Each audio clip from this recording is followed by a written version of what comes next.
All right, so there are no tests for malingering. That said, I'm going to teach you about the tests of memory malingering. But what our tests and instruments do is they compare scores to populations of normal or within average range expectations, in essence. So no test should ever be used alone. Put that caveat out there again. Clinicians should always use collateral information, behavioral observations, history. Remember that triad I started with? I always use more than one instrument. So that being said, let's launch into the test instruments. Use of test instruments helps to alleviate examiner bias, which we started off talking about. Compare scores to normal samples to help us out, and adds objective and standardized measures. Okay?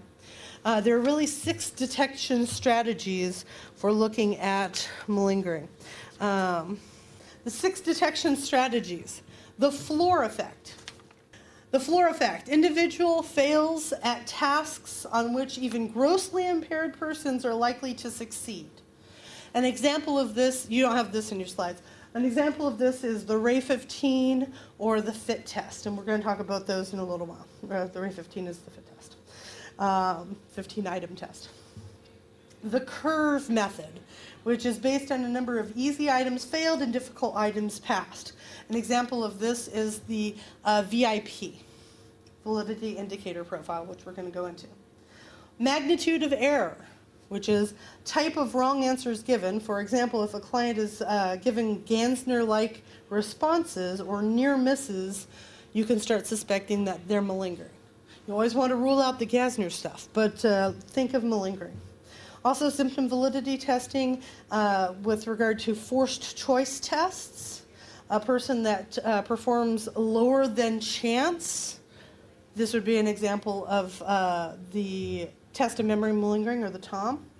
An atypical presentation, which is inconsistent or atypical performance on tests. Tests performance varies across all different tests. And we've already talked a little bit. The clinical interview. Crucial to any evaluation, especially for malingering evaluation, compare information to history, and knowledge of real impairment is important. Tests of feigned psychopathology. There's several of them. The first one is the Miller Forensic Assessment Test.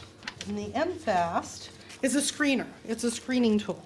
And of course it was developed by Holly Miller. And it's very fast to give. It takes maybe 5 or 10 minutes to administer, and it's strictly for feigned psychopathology. It was developed in 2001, and it's 25 items. It's available from PAR, and the scales on it, I actually did not bring my book. The scales on it include things like unusual combinations. So different symptoms that don't normally happen together. It includes things like rare symptoms. It also has like negative affect, so someone who's thinking poorly about themselves. It does have a cutoff score of 7, so if you have 7 or more on the MFAST, consider that the person might be malingering, and follow up with something like the SIRS. The SIRS is something that you would follow up with. We are now into the SIRS 2. It is a lot longer to administer. The SIRS 2 is improved. I'm passing out a copy of the SIRS 1. They didn't change dramatically. They still have a lot of the same content. It was developed by Rogers in 1992. The SIRS 2 has been updated and just came out a couple of years ago. It's for ages 18 to 100, 30 to 40 minutes to administer. And I would err on the side of giving this an hour to administer. It does take about 30 to 40 minutes if you're familiar with the instrument. If you're not familiar with the instrument, you're going to be reading it a lot slower. And if you have someone who deliberately takes their time to think about every single question, it could take up to an hour and a half. It has for me.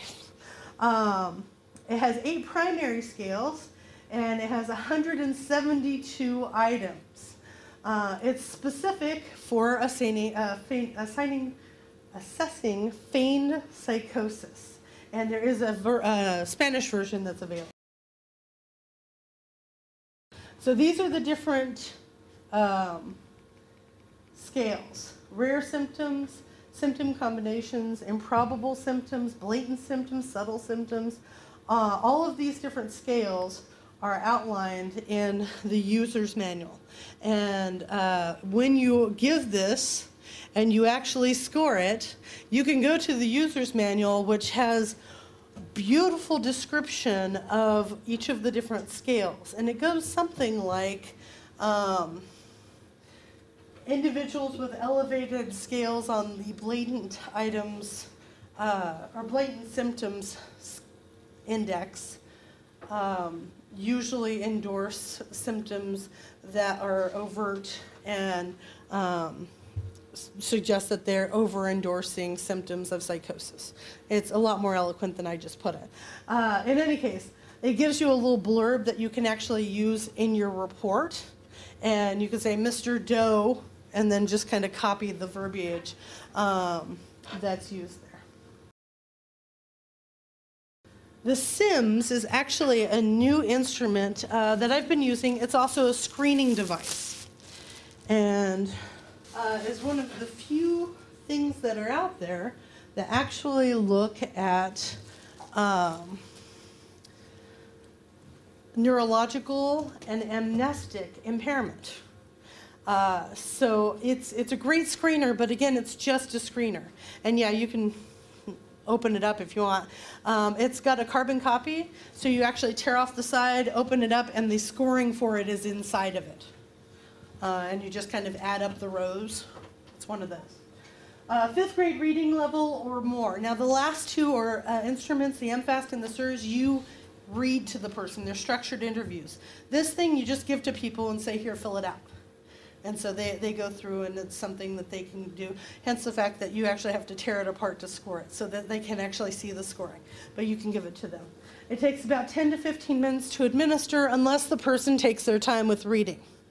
I would not administer this to someone who I thought had real cognitive impairment or reading problems, even though it says it's got a fifth grade reading level.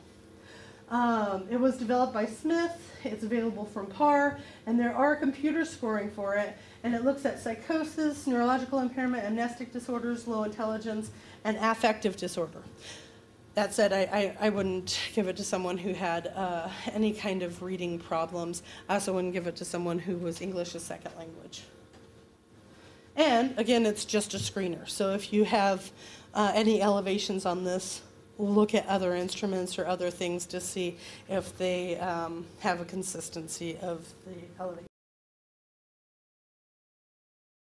So the malingering probability scale is put out by WPS.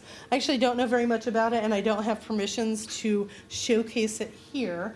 It's for 18 and over. It's also for malingered psychosis and or psychopathology. So I can't really talk to see about those, but I do like the MFAST and I like the SIRS.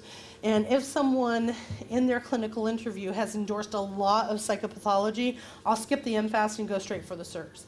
If someone has alluded to it, I might give the MFAST as a screener.